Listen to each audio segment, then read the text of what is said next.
गरीब की जादुई पत्तों वाली साड़ी। नेहा दिहाड़ी मजदूरी पर काम किया करती थी। परिवार को चलाने की जिम्मेदारी नेहा के सर पर थी, क्योंकि नेहा के पति मोहन का काम लगभग 6-7 महीने से नहीं चल रहा था। 6-7 महीने से मोहन घर पर ही बैठा हुआ था। नेहा अकेले ही पति और दोनों बच्चों का पालन पोषण कर रही थी। नेहा जहाँ पर भी काम किया करती थी, वहाँ पर बिरजू और रवि नाम के 2 आदमी थे। दोनों की बुरी नजर नेहा पर थी, क्योंकि नेहा दिखने में बहुत ही सुंदर थी। रोज रोज काम पर आने की वजह ना ये नेहा ही है। इसकी खूबसूरती ही हमें यहाँ बार बार खींच लाती है, वरना इतनी धूप में किसका मन करे यहाँ काम करने का। वो तो बिल्कुल सही है, मैं खुद नेहा को देखने के लिए ही आता हूँ। इसकी खूबसूरती देखकर तो मेरा दिन ही बन जाता है। अब किसी दिन मौका पाकर इसकी खूबसूरती हासिल हो जाए, बस मन की सारी इच्छा पूरी हो जाएगी। दोनों नेहा को बार बार घूर रहे थे। तभी नेहा की नजर उन दोनों आदमियों के ऊपर चली जाती है। नेहा को बहुत अजीब लगता है, लेकिन वे उन दोनों से कुछ नहीं कहती। और ऐसे ही शाम को नेहा घर की ओर आ रही थी। तभी रास्ते में रवि और बिरजू नेहा का पीछा करने लगते हैं। नेहा की सांस अटकी पड़ी थी।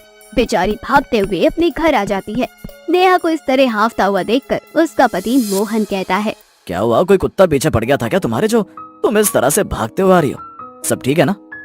हाँ सब ठीक है। वे कुत्ता पीछे पड़ गया था, बस इसलिए भाग रही थी।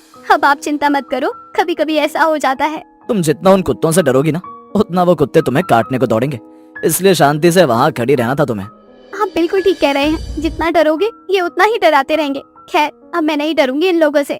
इतना बोलकर नेहा रसोई घर में चली जाती है और खाना बनाना शुरू कर देती है। नेहा के दिल दिमाग में बार बार बिरजू और रवि ही चल रहे थे, लेकिन फिर भी किसी तरह से नेहा अपने परिवार को खाना बनाकर खिला देती है और थोड़ी देर में सभी लोग सो जाते हैं। अगली सुबह नेहा फिर से काम पर जाती है। बार बार बिरजू रवि नेहा को घूर घूर कर देख रहे थे और उसके ऊपर उल्टे सीधे कमेंट्स कर रहे थे। नेहा को गुस्सा आ जाता है और फिर बिरजू और रवि को खींचकर एक थप्पड़ मारती है। क्या तुम्हारे घर में माँ बेटियाँ नहीं है, जो तुम इस तरह से मेरे ऊपर बार बार उल्टे सीधे कमेंट कर रहे हो? अगर तुम्हारे घर की औरतों को इस तरह से कोई छेड़े तो तुम्हें कैसा लगेगा? इतना सब होने के बाद बाकी के लोग भी वहाँ पर जमा हो जाते हैं। तभी वहाँ पर काम करवाने वाला ठेकेदार आता है। ठेकेदार रवि और बिरजू दोनों को कम पैसे निकालते हुए कहता है, निकल जाओ यहाँ से, तुम जैसे बदतमीज लोगों की जरूरत नहीं है। अरे तुम्हारे घर में माँ बेटियाँ नहीं है क्या, जो तुम इस तरह से किसी औरत को परेशान कर रहे हो? अगर तुम्हारी माँ बेटी के साथ ये सब हो तो तुम्हें बड़ी तकलीफ होती है, और दूसरों के साथ करो तो तुम्हें बड़ा मजा आता है। हाँ मालिक, हमें माफ कर दो, हमें काम पर से मत निकालो, हमें काम की बहुत जरूरत है। हमने नेहा बहन के साथ जो किया उसके लिए हम माफी मांगते हैं, लेकिन हमें काम से मत निकालो। मुझे कुछ नहीं सुनना, एक बार मैंने फैसला सुना दिया तो सुना दिया। मैं किसी भी औरत के साथ बदतमीजी बर्दाश्त नहीं कर सकता, और तुमने जो किया है वो बिल्कुल माफी के लायक नहीं है। तुम किसी गरीब औरत का इस तरह से मजाक बना रहे हो, शर्म नहीं आती क्या तुम्हें? ठेकेदार उन दोनों की एक नहीं सुनता और उन दोनों को काम से निकाल देता है। ऐसी शाम को नेहा घर वापस आ रही थी। रवि और बिरजू अब नेहा के सामने थे। वे दोनों उसके साथ जबरदस्ती करने की कोशिश करते हैं, लेकिन नेहा किसी तरह से वहाँ से भाग जाती है। भागते भागते नेहा एक जंगल की ओर बढ़ जाती है। नेहा की साड़ी एक पेड़ में लग जाती है। नेहा इस बात से अनजान थी कि उसकी साड़ी कहीं फंस चुकी है। वे खुद को बचाते हुए बहुत तेजी से भाग रही थी। साड़ी फंसने के कारण साड़ी आधे से ज्यादा फट चुकी थी। नेहा को कुछ भी समझ नहीं आ रहा था। वे बड़े बड़े पेड़ पौधों के बीच जाकर छुप जाती है। उसी से एक बड़ा सा पौधा था जिस पर बड़े बड़े पत्ते बने हुए थे। उन पत्तों में से आवाज आती है और वो पत्ते नेहा से बोलते हैं, क्या हुआ नेहा, तुम इतना डर क्यों रही हो? अब तुम्हें डरने की जरूरत नहीं है, तुम अब एक सुरक्षित स्थान पर आ चुकी हो। नेहा को लगता है कि रवि और बिरजू आ गए, लेकिन वे पत्ते बार बार नेहा को पुकार रहे थे। तभी ये पत्ते नेहा से बोलते हैं, अरे नेहा, हमारी ओर देखो, हम जादुई पत्ते हैं और हम हमेशा जरूरतमंद लोगों और अच्छे लोगों की मदद करते हैं। तुम्हें इस तरह से मुसीबत में देखकर हमने ही जानबूझकर तुम्हारी साड़ी पेड़ में फंसाई, ताकि तुम खुद हमारे पास चल कर आओ। अगर तुम सच में जादुई पत्ते हो तो भगवान के लिए मुझे मेरे घर छोड़ दो, मैं बहुत परेशान हूँ। तुम चिंता मत करो, हम तुम्हें सुरक्षित तुम्हारे घर पहुंचा देंगे। लेकिन मेरी साड़ी तो फट चुकी है और इस फटी साड़ी से मैं कैसे घर जाऊंगी? अरे तुम चिंता क्यों करती हो, हम है ना तुम्हारे साथ। हम तुम्हें पत्ते की साड़ियाँ बनाकर देंगे। और बताओ, और तुम्हारी क्या इच्छा है जो हम पूरी कर पाए? मुझे हमेशा हमेशा के लिए रवि और बिरजू जैसे लोगों से छुटकारा मिल जाए। इन्होंने मेरा जीना दुश्वार कर दिया है। गरीबी में अकेली अपने परिवार का पालन पोषण करती हूँ और ये लोग मुझ पर गंदी नजर बना कर रखते हैं। इन्होंने मेरा जीना दुश्वार कर रखा है, मुझे चैन से कमाने खाने भी नहीं देते हैं। अब तुम्हें कोई परेशान नहीं करेगा। इतना बोलकर जादुई पत्ते नेहा के लिए पत्तों वाली साड़ियाँ बना देते हैं। नेहा पत्तों वाली साड़ी पहनकर जादू से उड़ते हुए अपने घर की ओर चली जाती है। ऐसे ही अगले दिन नेहा वही पत्ते वाली साड़ी पहनकर काम पर जा रही थी। तभी फिर से बिरजू और रवि उसके सामने आ जाते हैं। नेहा को बहुत डर लग रहा था, लेकिन अचानक से नेहा के अंदर बहुत सारी शक्ति आ जाती है और नेहा रवि और बिरजू को मार गिराती है, जिसके बाद रवि और बिरजू वहाँ से डरकर भाग जाते हैं। तभी जादुई पत्तों से आवाज आती है और नेहा से बोलते हैं, देख लिया नेहा, कहा था ना कि अब तुम्हें कोई परेशान नहीं कर पाएगा, क्योंकि अब हम हमेशा तुम्हारे साथ रहेंगे। तुम्हें अब किसी से डरने की जरूरत नहीं है। जादुई पत्तों, तुमने मेरी मदद की है, तुम्हारा एहसान मैं जिंदगी भर नहीं भूलूंगी। इसमें एहसान वाली कौन सी बात है, हमारा फर्ज था तुम्हारी मदद करना। इस तरह से नेहा हंसी खुशी अपने काम पर जाती है और काम करके घर वापस आ जाती है। नेहा घर आकर देखती है कि घर में खाना भी नहीं था। बेचारी उदास हो जाती है। तभी जादुई पत्ते नेहा को उदास देखकर बोलते हैं, नेहा, अगर तुम्हारे घर में खाना नहीं है या फिर तुम्हारे घर में किसी भी चीज की कोई कमी है तो तुम हमें बोल सकती हो, हम तुम्हारी मदद करने के लिए आए हैं। मेरे घर में खाना नहीं है, पूरा परिवार भूखा सोएगा तो मुझे बिल्कुल भी अच्छा नहीं लगेगा। तभी जादुई पत्ते नेहा को और नेहा के परिवार के लिए खाना मंगा देते हैं। जादुई पत्तों की मदद से नेहा अपने हर काम को आसान कर लेती है। ये कहानी रामपुर नाम के एक गांव की है, जहां सभी गांव वाले एक साथ रहा करते थे। पर जब भी बारिश हुआ करती तो उस गांव में एक लंबी सी चुड़ैल आ जाती और चुड़ैल को देख कुछ गांव वाले छिपकर अपने घर में बैठ जाते तो कुछ लोग खुश हो जाया करते। ऐसे ही एक दिन आधी रात को तेज बारिश होती है। सुमित्रा, फिर से बारिश होने लगी, जल्दी से घर के खिड़की दरवाजे बंद कर दे और बाबा ने जो राख दिया है उसे घर के चारों तरफ छिड़क दे। ये सब तुम्हारे कर्म हैं जो मुझे भी भुगतने पड़ रहे हैं। अरे क्या कसूर था उस लड़की का जो तुम लोगों ने मिलकर उसकी जान ले ली और फिर चुड़ैल बनकर अपनी मौत का बदला तुम सबसे ले रही है। अरे भाग्यवान, दोष देना बंद करो। मैं थोड़ी ना जानता था कि वो लड़की मर जाएगी और मरने के बाद एक चुड़ैल बन जाएगी।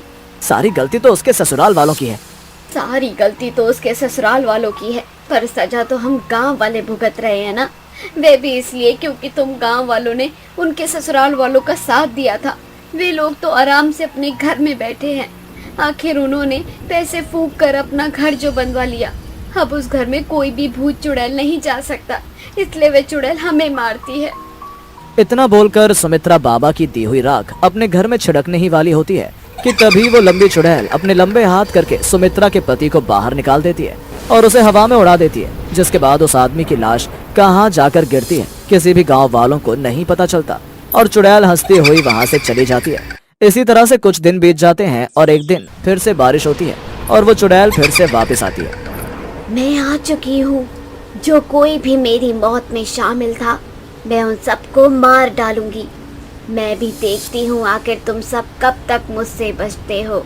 इतना बोलकर एक बार फिर चुड़ैल एक घर की छत उखाड़ देती है और उसमें से दोनों पति पत्नी को निकालकर अपने पैरों तले रौंद देती है। इसी तरह हर बार चुड़ैल आती और किसी न किसी की जान लेकर चली जाती।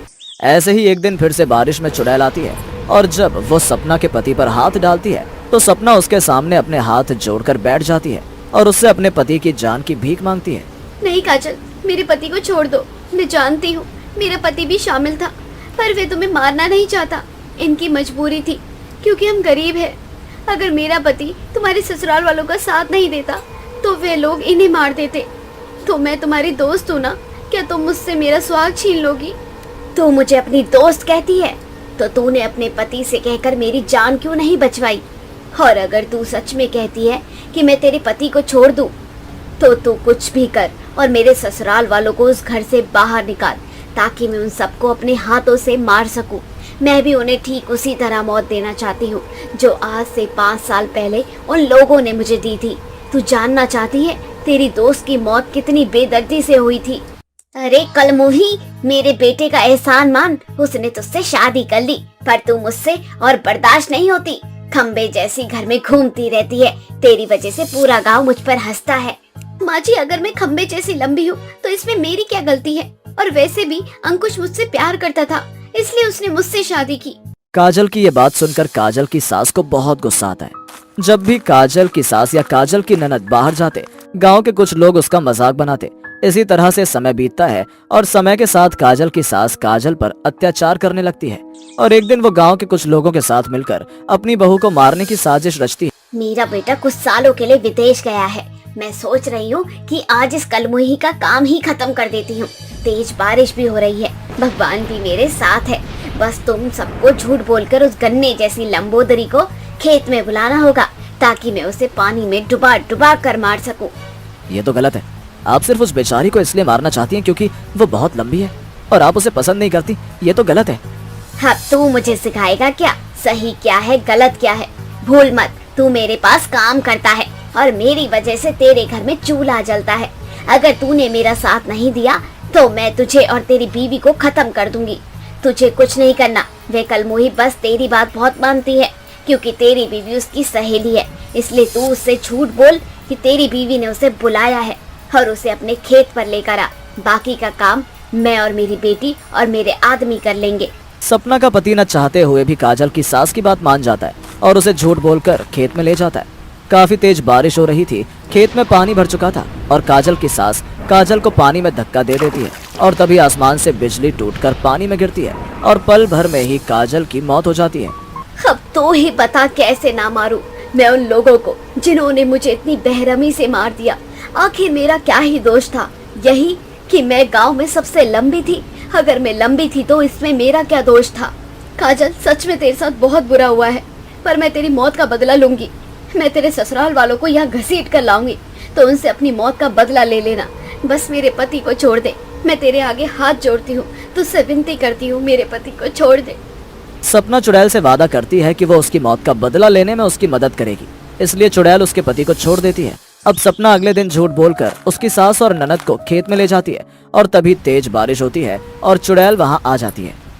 आखिर वह दिन ही आ गया जब मैं तुझे उसी तरह से मारूंगी जैसे तूने मुझे मारा था। आज देखती हूँ तू कैसे बचती है मुझसे। सपना की बच्ची, मैं तुझे छोड़ूंगी नहीं। तूने मुझसे झूठ कहा कि मेरा बेटा विदेश से लौट आया है और वह खेत में अधमरी हालत में है।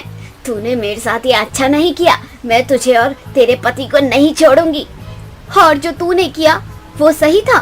तूने भी मेरे दोस्त के साथ बहुत बुरा किया और इसमें मेरे पति को फंसाया। तेरी यही सजा है, तुझे मिलनी चाहिए। सासू माँ, अब आपके दिन पूरे हुए। उल्टी गिनती गिन लो क्योंकि आसमान से बिजली गिरने वाली है। खेत में भी पानी भर चुका है। अब अपनी बेटी के साथ इसी पानी में डूब कर मर जाओ जैसे तुमने मुझे मारा था। इतना बोलकर चुड़ैल ठीक उसी तरह से अपनी सास और ननद को मारती है जैसे उन्होंने उसको मारा था। बदला पूरा होने के बाद चुड़ैल को मुक्ति मिल जाती है और वो गांव छोड़कर हमेशा के लिए चली जाती है।